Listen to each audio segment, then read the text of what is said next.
salesperson can only leverage brands to an extent. Brands, they are cared by the customer but not beyond a point. It's actually his real problem and the solution that you propose. And if you are able to match it at a value that he feels is on an equitable basis in a terms of benefit that you deliver to him, exceeds the value he invests in you, then that is done. He is not really going behind brands, completely not minding anything else. He's okay choosing David versus Goliath. Exactly. Whether you are a startup, whether you are an established player, if the customer doesn't see value in your proposition, he will not really be caring much beyond a point. Finding a foothold, finding an entry in a customer that you are targeting is something of a paramount importance. From platform as a service, communication platform as a service, what they were doing, it was the transition, your technology pyramid. If you take IaaS, PaaS and SaaS, the software as a service. So your iPhone, your iOS, all the apps. So this is the pyramid what you, in a layman perspective. Keeping the enthusiasm alive is the most critical part for any salesperson or entrepreneur to succeed. If you are winning a deal at its original or higher value is when actually you make good name for yourself. In the current days, even before customer is met, the sales executive is enabled with a lot of data points. That makes his approach more clinically focused and more sharp. Organizations should not focus anything less towards insight. So there should be equal amount of importance given to the game internally played, game externally played, because internally when aligned well is when you actually take the cohesive message out. Any technology evolution always carry with itself opportunity, threat. So threat could probably intermittent. In the current generation, what I seen is they're aspirational.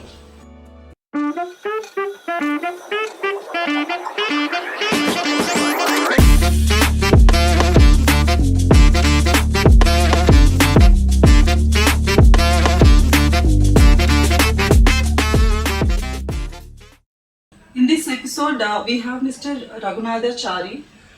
He's a seasonal sales leader with more than 2 decades of experience into sales and management. Mr. Chary, a science graduate, started his career with a courier and cargo company, Gati, way back in 1994.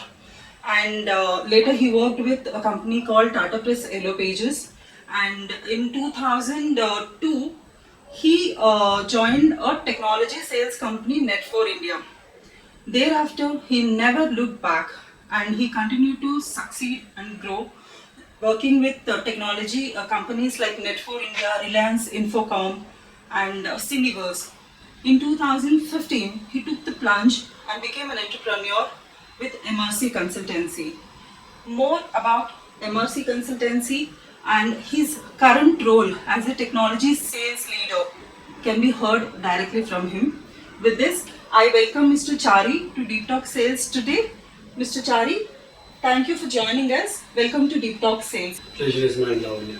It's happy to see you after so many years. And the journey has been pretty interesting.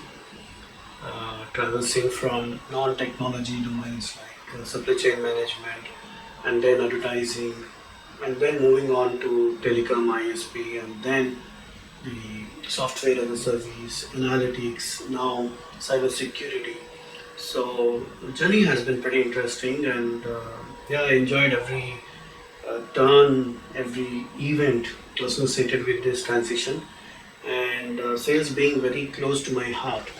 Even after becoming the business leader and continuing to handle P&L responsibilities in my corporate career, and now as a management consultant, I keep sales on top of my list of activities because I enjoy doing it and I enjoy joining the calls, accompanying the sales, and then it's a learning process. It's a great learning process. So I in my journey have seen tremendous amount of change taking place not just in the aspect of how we conduct ourselves, but how customers behave, how markets evolved. So earlier we used to talk about pre and post globalization, and if we are talking about India opening its economy in 90s, late 90s, that actually also opened a lot of Indian globalization. But recently, we all know we are talking pre-corona, post-corona, Yes. right? So pandemic also has brought tremendous amount of change in the way we do the sales, because pandemic has spurred the digitalization, and it became now at an aggressive pace. So we were talking even before Corona Industry 4.0 and digitalization as the growth engine. But Corona, on a positive side, have actually catalyzed corporate world to move towards digitalization very aggressively, and that made exposure level of customer very high. And suddenly, Indian companies started literally experiencing the competition not just at the national level but international. Global level. Because yeah, global level, which I guess would actually do a good confluence of world's best practices. So there would be a good outcome. I'm always a guy who hopes for best. Sales lives hoping for Optimistic, best. yes, always. Optimism. I guess Corona basically influenced technology and the corporate world on a positive side. There are definitely pitfalls related to pandemic, no business and all of that, but then it actually brought in a sort of revolution in terms of technology absorption in the industry. In my 30 plus now years of career, spanning various domains, and having done global stints in multiple companies, what I could say that the Corona impact on the technology is visible and is on a positive side, and drove this digitalization very aggressively. True. Yeah. So sales cannot be obviously away from all these changes. People who are in the field of sales, they must adapt to the changed ground, because consumer awareness has increased tremendously. Today, at a click of a button, he can actually compare many of those things that you would earlier have probably discreetly or at your discretion would have released as information to the customer. But today, customer has much more advanced information, and he can mail you actually if you are really going much away from the fact. So salespersons have to take the cognizance of these technology developments, adapt, train themselves, because very famously it is said that learn, unlearn earlier, but learn, unlearn, and relearn is something that is now the mantra to be successful. So that's what I see, and in my journey as a trainee supervisor in a supply chain management company in Kati, moving from city to city and becoming youngest branch head leading state of Pondicherry. It was very significant for their business because it was tax haven in those days. So from a transportation cargo business wise, it was one of the hub, and handling that as a P&L head, not even completing a 25 years and having signatory powers was itself a huge thing. And from there, the career transitioned, and then I moved to Hyderabad, and post marriage, I had to change my place to Hyderabad, and then I joined Tata Info Media, a company which was revered being a Tata Group company from a brand perspective. But obviously, salesperson can only leverage brands to an extent. But as a salesperson, you have to sell yourself. You have to make your sales happen. So you have to hit the market. You have to meet the customer, and the foundation of pure sales was very strong, because there we were literally hunting down the customer, meeting the customer, interacting with the customer, sales gives you one kind of a training which is very intrinsic to itself, that as you meet different kind of personalities, different kind of businessmen, there is a huge learning the way you conduct your talk with them, interactions, business, how a same value message is perceived and taken by the different persons. Okay, is a training within itself for you. And then that makes you, okay, how am I going to now make this statement next time when I meet another customer? How better I can use it? Or what sort of criticism which is positive that has come up that I can handle now better? So the job, on the job learning is tremendous for a salesperson compared to anyone else. So I always felt there is one lab behind you and then there is one field ahead of you. And the training that you get on the field is like life lessons. They will remain forever with you. So from the Tata Info Media, there was a huge .com revolution taking shape in those days, and I couldn't stop myself getting influenced with the buzz around. Then I thought I must move into the technology world and experience it very closely. And to be honest, one of my customer actually gave me that chance. Okay. Okay, because he was very impressed with the way that I sold him. Rather than trying just to sell, I actually tried to sell it on a value basis. That he said is very unique, and he invited me to join and lead his web business. And so that's how I moved from the traditional product sales to the ISP telecom domain. Net4 India was a startup in those days. We were facing Goliaths like Tata Communication, Bharti, which was Airtel, and then we had Sifi, a well-established player, and Reliance itself started their internet data center business. So we were minnows. We were like not heard of, not like, it was a good experience for a salesperson. First, I'm transitioning at a personal level from non-technology to technology. So I have to learn, I have to pick up all the nuances of the technology. I have to really understand the jargons used. Completely a different world. And then having to undergo the transition at a personal level, I also have to ensure that company's goals are not compromised in terms of revenue, in terms of sales, market share, etc. Thought, as a salesperson, right from day one, when you learn, also think of the organization's success. So I think the fundamentals were shaped there. So the learning was from the heart, and you have to, like, every day to keep yourself little ahead of your customer, little ahead of your team. In itself is a challenge. And if your team is already experienced at what they are doing, the challenge is compounded. That makes you stretch a little extra. Yes, go extra mile. So I know how much of midnight oils I would have burnt reading this technology paper, that technology white papers. But I guess at the end that all added. So Net4 India was a good springboard for my technology sales, business leadership roles to come in the days to come ahead, because that gave me amount of elbow room that I could actually pick up my technology knowledge on one side, also get into the market aggressively. Being they are startups, they were very dynamic and they were very in solution making, they were very quick compared to the other big people. So there I first experimented a lot in terms of how are we selling, how I should be different compared to those established players.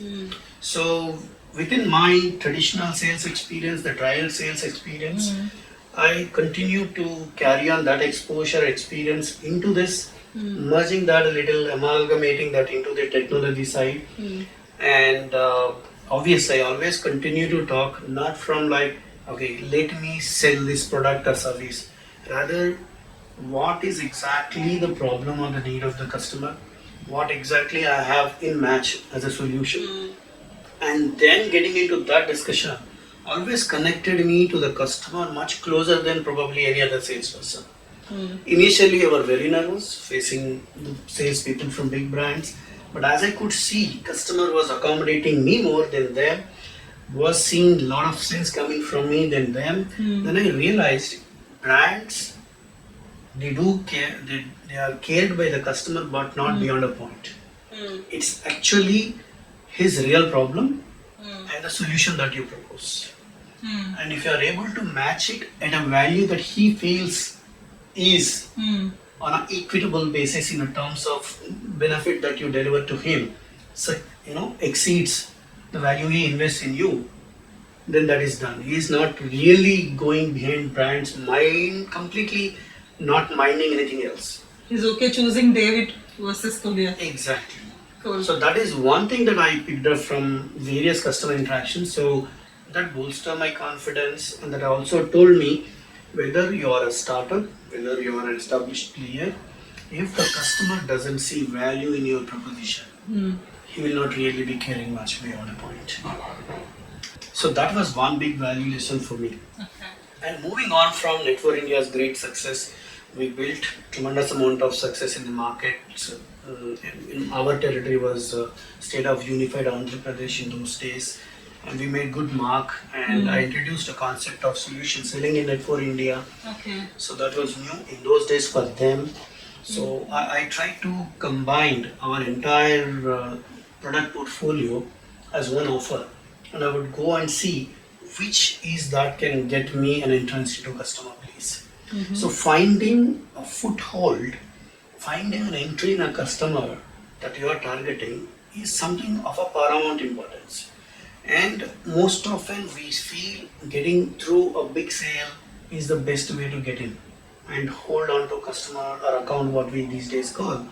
But I always experienced that even if it is a small insignificant sale, having relationship established with a customer that you feel is a high value for you in the days to come, it's good to go with coexistence model with the competition. You will pick it up, you are in the game, so customer is there in your reckoning. So whenever there is something that is not happening the way he expected with your competition, you have a chance to get in there to solve his problem. There also, I always took a blue ocean approach, I call it. Red ocean approach is pitching much against your competition, trying to cut them, slice them, talking negatively about your competition. May you get some brownie points, but what I have experienced in my whole experience, sales experience, is that when you pitch your value proposition strongly and stick to that, not getting to too much of critique on your competition, you actually impress your customer as a valued consultant sales for them. And that was learning for me for India. And from there I moved to lead pre-sales efforts for Reliance Internet Data Center project for South. And that was like launching yourself to handle with a brand behind you and talking to bigger brands like Yahoo's, Google's. And in those days Yahoo was a bigger company than anyone else. Microsoft, you're talking to British Telecom. So you suddenly your the perception has changed, the way you're talking to people, the people who you are interacting, the brand that you're talking day in, day out, the value proposition at a very high plane has completely transformed me also to look at not anymore you're talking lakhs, thousands, but you're talking now millions, dollars, euros, etc. So that transformed me from being, I don't say totally, but a street salesman to a kind of a businessman or a business, true business leader in a sense that you are talking now wholesome things, not just piecemeal offerings to a customer and engaging and then going on with how do I survive today, how do I survive next week kind of thing. So pre-sales in Internet Data Center project of Reliance also helped me understand technology much deeper. So infrastructure as a service, which I were making as a pre-sales lead, helped me understand the hardware elements, network elements, and the monitoring, the security, all of that much more close. And Reliance always believed in doing things at bigger scale, at larger kind of, in fact, in those days, the internet data center and the fiber monitoring, what they used to be at least touted to be like NASA level or a Hollywood movie kind of thing. Okay. So because they invested heavily in R&D and all of that facilities. So that all have added to my exposure. To technology, exposure Yes, to so technology. infrastructure as a service and that kind of foundation helped me great deal in terms of my ability to move from there on to much deeper solution handling, solution sales or business. So from there I transitioned into a company called MAC, which was a Luxembourg, Europe-based telecom, very niche player. They were providing roaming solutions to mobile operators globally on the GSM standard. So they were leading in that very niche technology.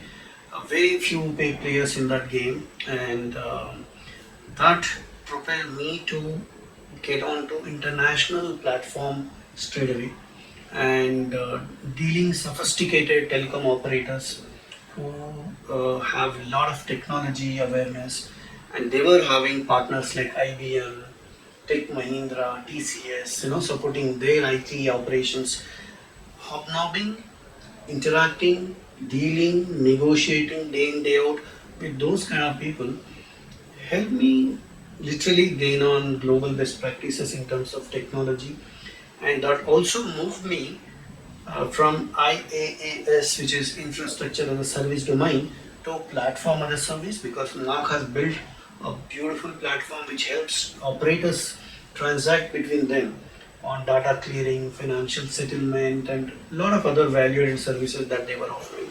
So, from platform as a service, communication platform as a service, what they were doing, it was the transition, your technology pyramid. If you take IaaS, PaaS, and SaaS, the software as a service. So your iPhone, your iOS, all the apps. So this is the pyramid, what you have in a layman perspective. So natural transition from Mark. Mark was taken over by a US major called Syniverse Technologies. So I became part of Syniverse Technologies, and in the internal reorganization, I had the opportunity in Syniverse to lead their India and Middle East operations for their new division, which was called Enterprise Intelligence Services. So they had all the services focused on enterprise. So that was again my first enterprise technology related solution selling, where we were selling them the business messaging solutions, and we were also selling them location based services. So a lot of intelligent solutions based on telecom network knowledge, and the backbone being that. So in that stint, I have actually gained the deeper international market exposure towards Middle East, Africa. While in MARC as a country head for Asia Pacific, I was able to handle most of the Asia Pacific. With this, I also got the exposure into Middle East and Africa. And in 2014 October, when Syniverse completed the merger and acquisition process with Mark, and these new rules were given, there were a lot of movements were taking place. And in fact, as I said, in the traditional sales domain to technology, when I transitioned, the buzz was of .com more. And now everywhere it's like success stories of startups. And lot amount of encouragement towards thinking what best or what new thing we could do.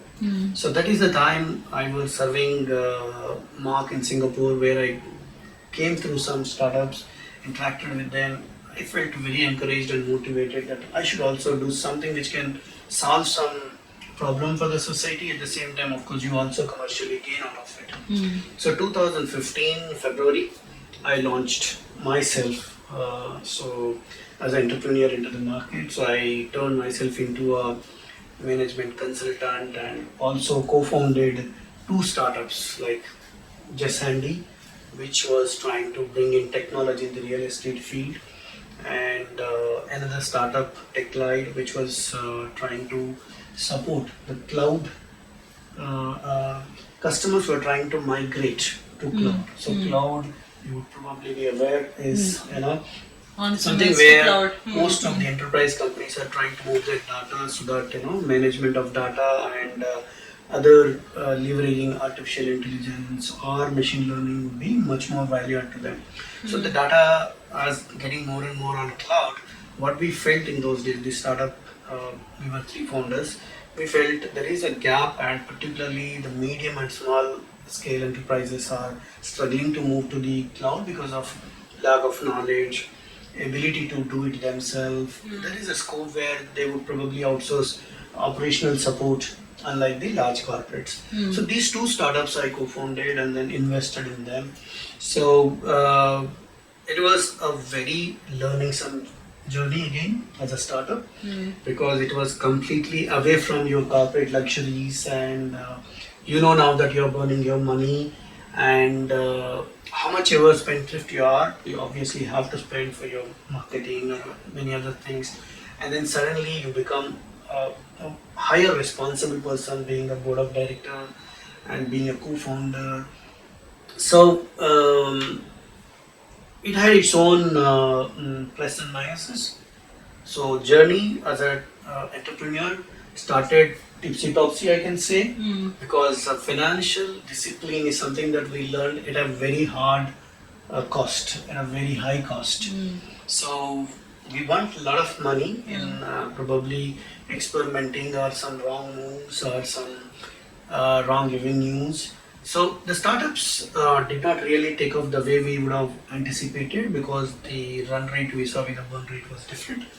But from sales, business exposure point of view, it is invaluable. Okay, so that made us look at our finances much closely. Finance always somehow used to be a bit of topic that I would keep a little distance away from in the initial days or in the middle period of that Mark and Syniverse. But yeah, this startup made it compulsory that we should learn the financial management. We must know what is balance sheet. We must know what is trial balance. So if you see that salesman suddenly now trying to understand more of finance and all, the journey has been very interesting. Simply selling something which is ready-made towards solutioning service concepts to ability to pitch your whole concept or service in a manner where your finances also have to be addressed well. So that was a great experience for us, and after these things I thought, with all of this experience, I must see if I can not only leverage for a personal benefit, but also if I can help the enterprises. And that came then came MRC Consultancy, which stands for Raghunatha Chary Consultancy. So offering me, I myself, as a sales expert or sales management expert, I don't say expert, but I thought my experience would be of value, or worth for someone to leverage it. And so then came a lot of successful projects. I have always had a consulting arrangement with the enterprise, and that would be the back end between 2 of us. But in the front, obviously, the enterprise would like me to be pitched with some designation. So I ended up working as vice president and senior general manager for a telecom VAS company, which was also offering intelligent steering solutions to telecom. So that was a US based company. That was one project. Then I also worked in another project where, as a chief operating officer for them, I helped 2 entities which are merging, their integration, setting up center of excellence on operations front, handling global operations, handling global customers, handling global teams. A salesperson to this, again, has been a tremendous amount of exposure, growth, and in whole of this journey, what I've been always enjoying is, while I was picking up my earnings, with whatever knowledge and the kind of, I say, you build a bit bit of subconscious level, some sort of, techniques as a salesperson, and you need to have that close observation. So out of 29 years, 29 budgets or 30 budgets I have handled, I have delivered almost 24 above 100. Wow. Yeah, Nice. five or six Fantastic. probably. Five or six probably have been the areas where I would have faced some challenges. I don't want to put them into any bracket saying this the reason, that's the reason. But as a salesperson, I take pride in that. We could deliver on those budgets. So in this journey from being a sales trainee supervisor to leading P&L responsibilities, then going global, transitioning between different domains, traditional like ACM advertising to ISP telecom, then to software as a service, and post Corona, in fact, again another transition I've done to cyber security. Okay. Yeah, because from telecom, the natural progression happened towards software as a service, where I've helped some of the SaaS companies in their go-to-market strategies and all. Then I realized that Industry 4.0, to be successful, the cybersecurity plays a vital role, because as the businesses completely start moving to online, as people say, where the honey, there comes the scrupulous elements. So the business there, the threats to exactly. the fraud to. You're right. And someone very recent, some webinar I was overhearing the speaker, he's saying the fraud, global fraud, if it is put into value and put into comparing it with national economies.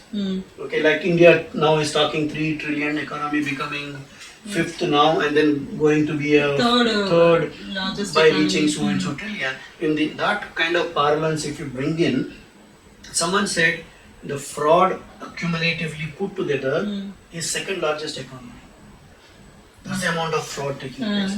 So I felt probably this is a kind of an industry which has a lot of value add for the enterprises, and then I picked up bit of theory from Stanford University, and then after completing advanced course with them, I steered my startup focus towards cybersecurity. Okay. So from infrastructure management services to IT solutions to cybersecurity. So yeah, it's been a very interesting journey. And MRC Consultancy offers Fractional CBO, which is a shared CBO services, because startups cannot keep that heavy budget of having their own CBO, which is a very critical institution to succeed in the market, very high competitive. Maybe because some of the founders of these startups are not from the sales or the business background. You hit it right. Actually, what's happening is India, along with Israel and maybe US, is in the top, even China, top innovative societies with the flourishing startups. You rightly said 70-80% of the startups are actually either started, co-founded, or chiefly done by technocrats. So they have tremendous amount of knowledge, and they have seen a real social issue and they are addressing through their technology piece. The issue there is making that work for them from a business wise, means making profit out of it, making it sustainable in terms of business is concerned.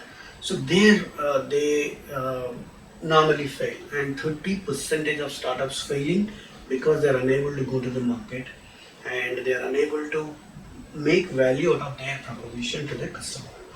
And here is where they look at a seasoned sales leader to help them, like CBO or CSO or CGO these days, Chief Growth Officer. They obviously come at a good cost, and that strains their already meager investments, and if they are not funded, it really makes them very hard on their bootstrapped funding. So we thought there is a good amount of scope. One, we will help the startups who are having extraordinary products, extraordinary solutions, and that they really resolve real social issues, that means a real social cause. At the same time, they are unable to take it effectively to the market. So, MRC Consultancy devised fractional CBO as a service, and under this service, what we help customers is we call it 3G. Okay. 3G. Yeah, the 3G approach, what we talk about is G is go. Under this, we offer consulting to them, where they can alter or define whole fresh go-to-market approach. Under that, we give them a business plan, which has product strategy, which has marketing outreach strategy, which has pricing strategy, which also has how exactly the distribution, the place, the 4Ps aspect is covered. Okay. And if they want us not just be a consultant but also get along in terms of execution and show them that this strategy really works, we then talk about go get. Fractional CBO services offered by MRC Consultancy, they are backed by industry veterans. Okay. It's with those people who have spent years together in strategy, in marketing, branding, sales management. So behind the effort of this fractional CBO comes all of those stalwarts efforts. They may not be visible, but they are all contributing to any such strategy that we propose to any enterprise. So for all of these startups, we are offering shared chief business officer services, which we call fractional chief business officer or fractional CBO or FCBO service. Under this, our approach is 3G. The first G stands for go, means go towards the market or go and approach your market. But how do you do that? So we offer consulting there. So your go to market is defined by us in the go service portfolio. When you say it's not just simply defining us what we should do, but you also show that it works, you then talk about get it. So go get. So in that second G portfolio, get portfolio, we get to the execution part. So providing proof of concept that it really works, and getting the relevant resourcing in terms of what sort of business team should it be there, reorganizing or recruiting, helping them all. So proper execution on the go-to-market defined. And if they are saying, good, we got the go, we got the get, now we want to grow. That's the third G. In grow, it's always aligning and realigning to your go-to-market, because go-to-market is not a fixed thing. Today it is something because of the environment. Tomorrow it could be something else because you have to realign. Okay, so even the G team has to be redefined, exactly, monitored and redefined. Exactly. Yeah, you have to align, realign. Because, align and realign, okay. Because you launched something, market would respond to you, right? Some of them are responding as your consumers or customers. Some of them will respond as competitors. Are you keeping a pace with that or not? Yeah. And then probably, as you see, like with taxi aggregators coming in and really making it big in the market, lot often with the growing complaints of malpractices by taxi operators, the aggregators, government has interfered now and then. State governments have interfered, the federal government has interfered. That means there would be always a regulatory involvement which will call for exactly. Okay. And if your solution is addressing one concern in one perspective, but creating another concern on another side, if it could be environmental or any other thing, you have to again respond. So your go-to-market, which is very apt for the current market, has to be relooked at, because only then you grow. You may grow horizontally, you may grow vertically, but all of that depends how you are responding to changing, evolving environment around you. Okay, so for that you need to have a continuous alignment, realignment. Someone of our expertise would always be handy for those things, to look at what changed, what need to be changed, what not to be really touched upon. So some of the products may have to be relooked at, some of them have to be repackaged, some of them have to be retold, some of them have to be removed from some places and introduced some places. So you need to do all of this alignment, realignment. So for this perspective, growth is associated to that. So subject matter experts of us kind could be very handy. So we help the whole journey. So for a customer, for a startup to have a proper GTM defined, show that it works from the execution perspective, and then take it to the next level, the growth. All of that is what we cover under fractional CBO service. Okay. So basically, the costs are fractional because you are not taking a dedicated CBO. But when it comes to result, it is not really a fractional CBO because they obviously take your vision into account, your mission into account. So you get best of the both worlds. You save on the cost, but you get good optimum results. So is MRC the first of its kind in our country as a Um, consultants who no. are supporting businesses at this scale? We haven't really done that kind of analysis, but yeah, there are some people who are doing sales outsourcing. Okay, because outsourcing has now gone beyond known dimensions. Earlier, bit of back-end business processes were outsourced. That's why we have flourishing BPO. Then came KPO, where legal and some other technology-related processes, IPRs, also were outsourced and worked upon. But with the digitalization at its peak, companies have realized that to leverage the technology developments and then make optimum use of technology, you need to outsource as much possible so that your critical time is invested on critical activities. So within the sales, inside sales, lead Generation is mostly outsourced. exactly is now getting outsourced. Yeah. Similarly, the customer onboarding, some of the customer onboarding is also a process which is now getting outsourced. With the proliferation of ERPs like Salesforce, the CRM, are also becoming too intelligent. They are also doing a lot of activities. So customers, enterprises are trying to leverage as much possible so that they become more technology savvy, more focused, and also do more at less time, more in lower time. So sales efficiency increases. So for MRC, who are your clients? So somebody who is seeking your first G, that's go to market, or the other two Gs, which is get and then grow. Yeah.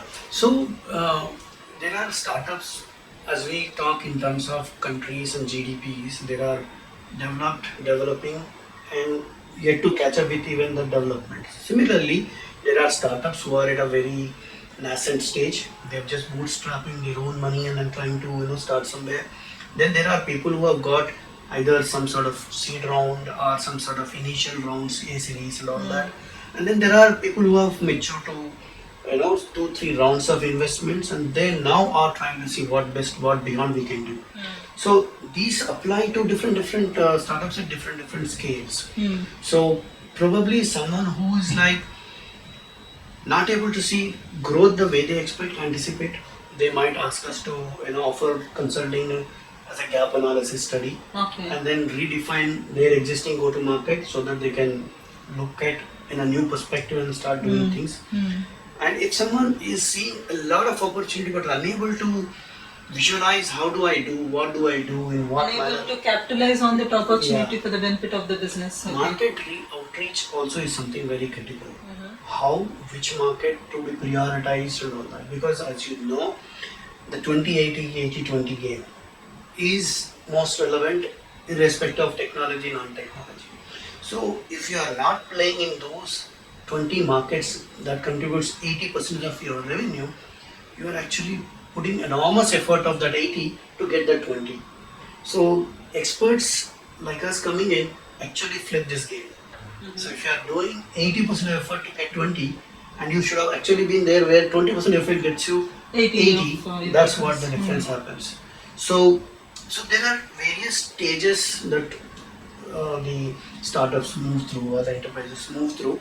So based on where they are and what the need felt like, and once we start engagement, once we understand, so we spend considerable amount in understanding them first, and then move on to really offering any kind of suggestion, service or solution.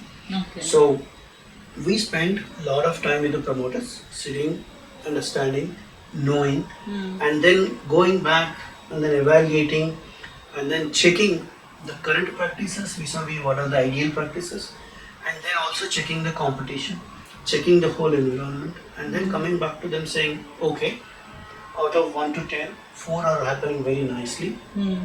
The rest of 6 are the concern. Out of that, 3 probably we could immediately change. 3 more to be brought in.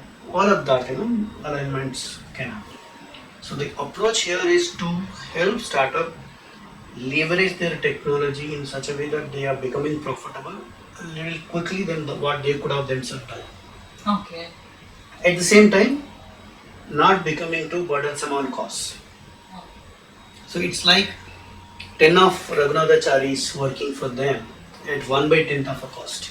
Got it. What I understand from it, you started your sales journey, and then after several years with all the expertise, you started your entrepreneurial journey, and now with 2 projects that you discussed before, and now with MRC you have clubbed both. Your sales expertise, your entrepreneur skills. Yes. Both clubbed to help organizations with Yes. your 3 Gs. The go, get, Thanks and for go. that beautiful summary. Yes, very true. So, very true. From that sales and transitioning into entrepreneur and merging both of these experiences and to help the fellow startups. Yes, very true. So, any significant moments that you would like to share in this entire, 28, 29 years of your career? It could be from sales journey or from your entrepreneurial journey too. Yeah. Because I believe that entrepreneur is nothing but a master salesperson. I always believe, and I used to tell my team also. So anything, any Yeah. of these paths Yeah. that you have and the significant moments that you would like to share. Yeah. My few cents, 2 cents on these things would be that one, keeping the enthusiasm alive is the most critical part for any salesperson or entrepreneur to succeed. If the enthusiasm is low or not existent, then many things will never happen. Enthusiasm to complete, enthusiasm to keep yourself up and running, enthusiasm to keep your knowledge at par with the current market trends would always help you be competent. Otherwise you lose out. The second aspect which is constant is your customer, though you feel is not much aware of your solution, is only not aware how you package your solution. But customer very clearly knows his problem statement and knows what exactly he wants as a solution. Most often it is a balancing act that we go and do where we try to say your problem, my delivery and higher delivery. This is where exactly the sales win happens. And if you are able to bring that conviction to the customer, you transition him along with you, the transferring value of higher value of your solution or proposal is when gets clicked with the customer. Customer always is much aware of the whole conditions, so give him due respect from that perspective, and then you actually will play your game very well. If not, you underestimate your customer, that's your at your peril. The third and foremost important thing is, lot of them I have experienced, there will be variety of pressures on you to look at quick win. To look at quick win. Quick win. Quick win. Okay. 90% of times I have experienced this, that if you are winning a deal at its original or higher value is when actually you make good name for yourself. But if you fall prey to the impulsive quick win nature, customer actually gives you much lower than what he could actually give or to the original potential. So your win value would be much lower compared to what possibly you could have reaped there. So more focus shouldn't be there on a quick win, but it should be on a good win or potentially the best win. Okay. Under very rare circumstances, obviously, you could look at, yeah, let me close this deal at this. Okay, the salesman Arja, I'm saying. Being I myself a field salesman for so many years, we always get tempted, okay, now customer has understood what we are trying to sell him, propose him as a solution to his problem or situation or need, and it's done. But there lies in his conversation hints about much bigger problem. We ignore, we myopic, we pick up what we were initially started with, then that win is over. For the rest, again you will restart. So possibly you should look at those cues from that interaction. So there is something bigger lying in there. So you could probably append this to that, or circumstantial, but you should be close to the bigger potential win with the customer. Technology, non-technology, many other disruptors, they keep coming in, but these are fundamentals. Got it. You sell yourself first, not anything else. Only when you sell yourself to your customer, then rest of those things fall in place. Got it. I fully agree with you, sir. I mean, I think that's the reason why there is so much of buzz about personal brand today than ever before, because people have realized they are the face of the brands, Yeah, very true. not the otherwise. Very true. Fine. What is the biggest change that you have seen in the way people sell today than what it used to be in the past? Okay, so I can look at 90s, 2000s in one set of way of selling, and post 2000 another way of selling, because the internet coming in, the advancement that we have experienced in internet communication technologies, and the advancements bringing great amount of influence. Okay, the way that we see customer data and research. Okay, so the hard data research, soft data research was much enabled by the ICT. So that helped salespeople go with more equipped manner now than in the past. So that is something that I see a very striking difference. Okay, salespeople in the old days were not much equipped in terms of customer. They have to face, interact, gather the information, and lot much on hear and say. Or if any kind of KT is transitioned from the previous salesperson, etc. But in the current days, even before customer is met, the sales executive is enabled with lot of data points. That makes his approach more clinically focused and more sharp. So that's something that I've observed in the initial days of my sales to the current days. So technology is the main reason which drove this change, which helps Technology, sales teams. and because of technology, both consumer or customer behavior changes, and accordingly adapted behavior and the changes on the sales side as well. Customer awareness levels have drastically improved. So is the behavior of sales in his preparedness, etc. So there is a tremendous amount of awareness that drives sales today. So the consumer exposure to knowledge is also another reason. Correct. See, earlier when you have gone and represented your service offering, he would have limited knowledge in terms of whatever you have represented, and if it is a very unique and a kind of a pretty first time being launched kind of product, you would have had less means to investigate further on that.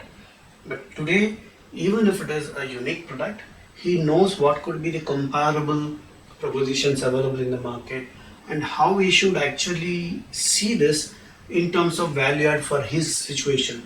So that capability through AI, ML, or kind of data points available, so he can actually verify your claims, because sales generally notorious for making a lot of tall claims. We can do this, we can do that. You are wanting 1-2, I can do 1-5. A general urge in salesperson to impress the customer. But today there cannot be claims which cannot be checked. Customer can have a check, and he can actually checkmate also if you really made false claims. So it's both way, much more awareness driven environment compared to what it was 20 years back and all that. So, AI definitely brought a lot of change in the lives of many, including salespeople. So, what could be the next big change in the way people sell, the organizations who are selling products or services to companies? Okay. AI or even ML, the machine learning and artificial intelligence, these have actually brought a lot of positive changes, to be very clear, because they helped see things under the lens from both sides. They have helped with enormous amount of analysis, analytical driven data. So you basically have intelligence that can be actioned upon with awareness. It, if applied on the automation on the sales side, okay, there is the trend that I'm forecasting could take a shape in the coming days is normally when we talk sales, when we talk challenges, when we talk growth, many of these business related aspects are mostly connected towards external environment, okay, competition, the place, the distribution ways, the regulation, or any of that external environmental factor. But what I see that the technology could also propel and could also create more internal challenges, and that would be something in terms of magnanimity will grow in the coming days. As organizations keep growing, adding more value to their businesses, the departmentalization and silo behavior will also pick up more and more, and the indifferent attitude towards other department or other stakeholder, and with the difference amount of data and what you call awareness available to the respective stakeholder, and the ability to exchange that know-how or input with the other stakeholder, the difference between these, the lack of information exchange internally could also create kind of chinks in the armor, you can say, which could be leveraged by the competition, by the elements like your distributors or your customers. So all of this will add to impacting your margin. So organizations should not focus anything less towards inside, you know. So there should be equal amount of importance given to the game internally played, game externally played, because internally when aligned well is when you actually take the cohesive message out. If that cohesiveness anywhere is compromised, okay, example, sales and marketing, okay, in B2C it's always felt marketing takes the driver's seat, in B2B the sales takes the driver's seat, and in all of this, if marketing and sales are behaving not complementary but competitively, it could add to the cohesiveness that we carry out. Similarly, other departments, okay. So the amount of information, the dimension of seeing the value proposition should always be exchanged in a manner that actually makes our value proposition to the customer on a positive side, more heavily influencing on a positive side. And that can only happen when our solution or proposal is more cohesive. And the cohesiveness comes in when internally all stakeholders are well aligned to what we are doing. Particularly in B2B, on a high value proposition, it makes a lot of difference. And in B2C, if your communication is not doing enough impact, that means you have not done good enough internal alignment to understand what our product is and what it does and who would be our target customers and how we should carry this message out to them. So this is the challenge which is not outspoken right now, but will go out of proportions if not focused enough. This is something that I see as one of many challenges that will emerge in the coming days. So, how do you see hiring in the age of AI for salespeople?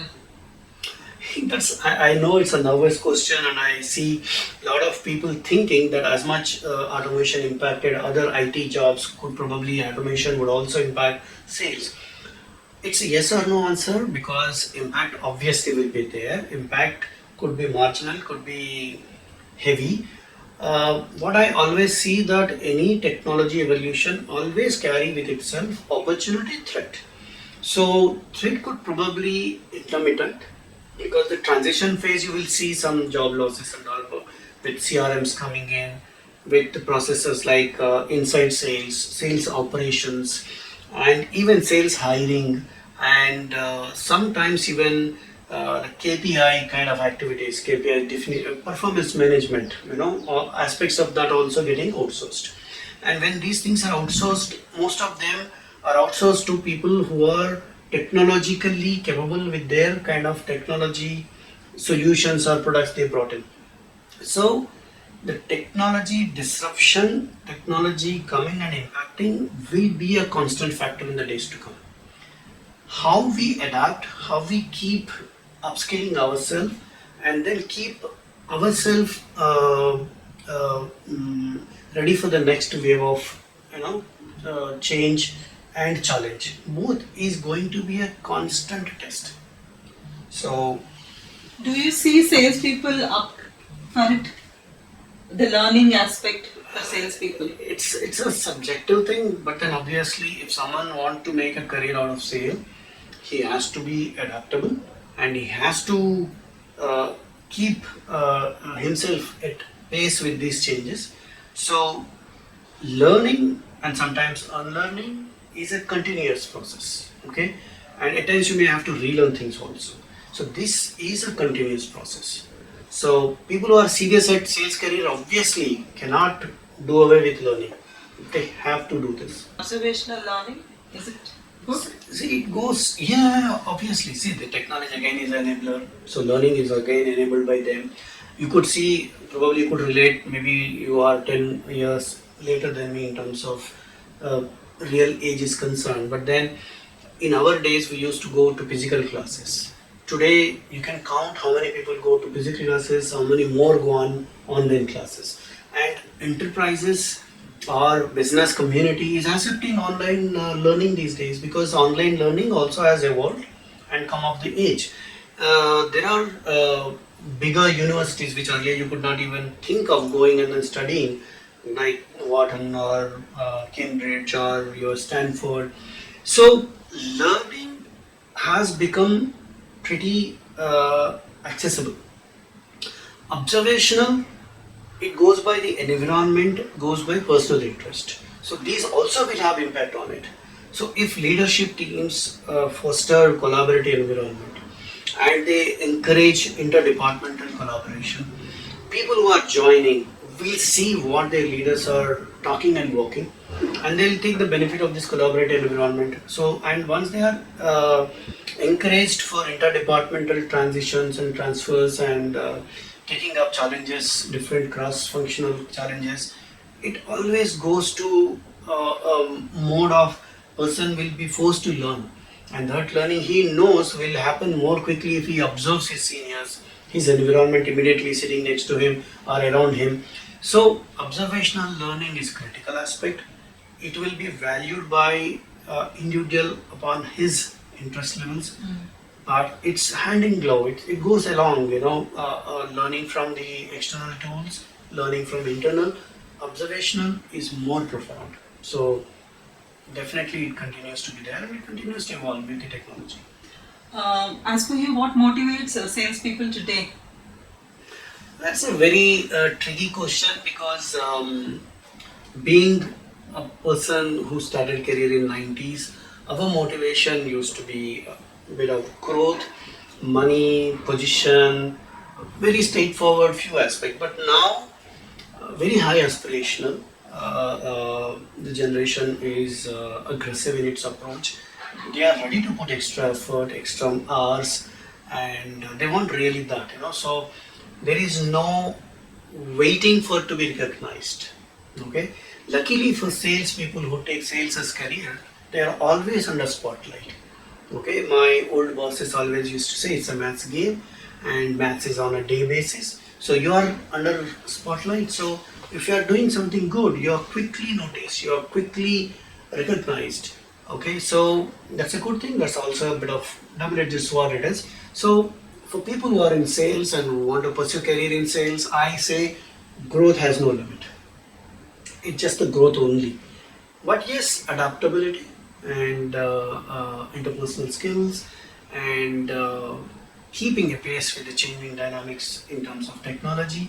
If these things people go with, there is no stopping. Motivation, though, is a subject thing.